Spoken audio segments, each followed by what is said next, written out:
what is the difference between like common and special cause of variation? Hey there, I'm Arun Sharma. I'm founder of Submastery. Submastery is helping working professionals in getting ahead in life and career. So if you see there are two causes when it comes to statistical process control, when we make the control charts.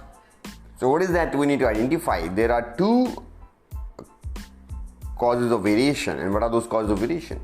These causes are, we say one, we say are the common cause of variation. The other we say is a special cause of variation.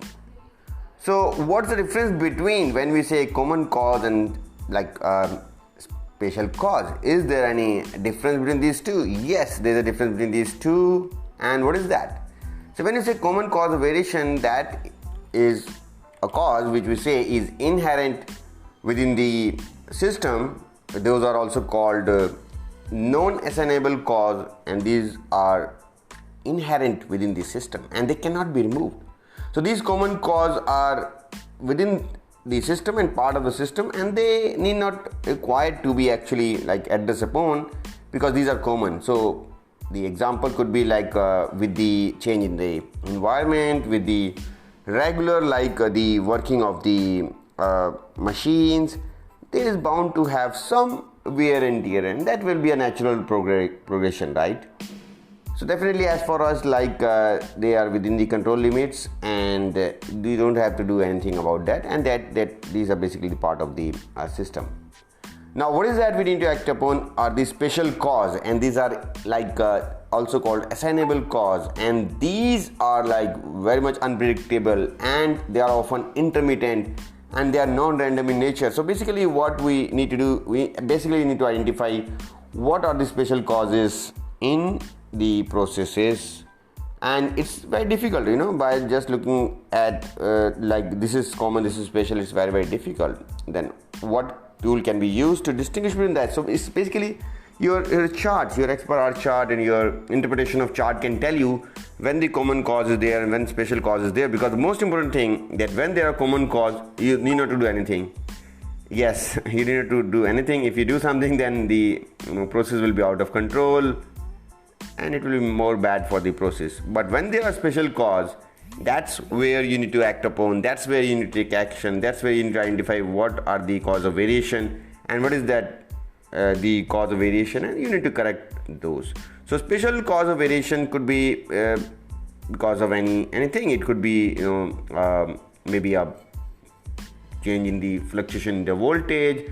It could be any issue or a breakdown, or it could be any variation because of the sudden some change in the processes.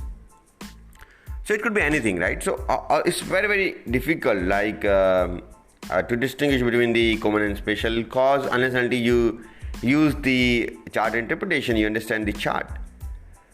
So let's take in one quick example. Let's say that if you are coming, ideally you go to your office and you reach in 30 minutes, and then all the time you reach in 30 minutes. No, when you leave your home and the time you leave your office. So let's say sometime you reach in 30 minutes, sometime you reach in 32 minutes, sometime in 35 minutes, sometime in 28 minutes.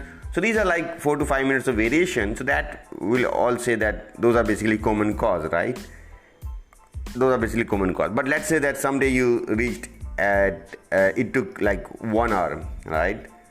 And what is that? That means there is something special, right? It might be that your bike or your car might have some issue, and that's the reason you got delayed, right? So those we can say are the special cause. But yes, when it comes to interpretation of the control chart, that's what you need to do. So control chart actually help us to identify when there's a special cause, when there's a common cause, and it actually help us to distinguish between those, and that's what the control chart are used for. So common cause are inherent within the system, part of the process, and special cause are the unpredictable and these are assignable cause, which is what we need to found and which is what we need to eliminate. I hope you like this series, and do hit the like button and do share this with your friends. And if you want more details, more explanation, we do have courses, certification and membership. Visit www.submastery.com, submastery.com. I'll see you in another episode.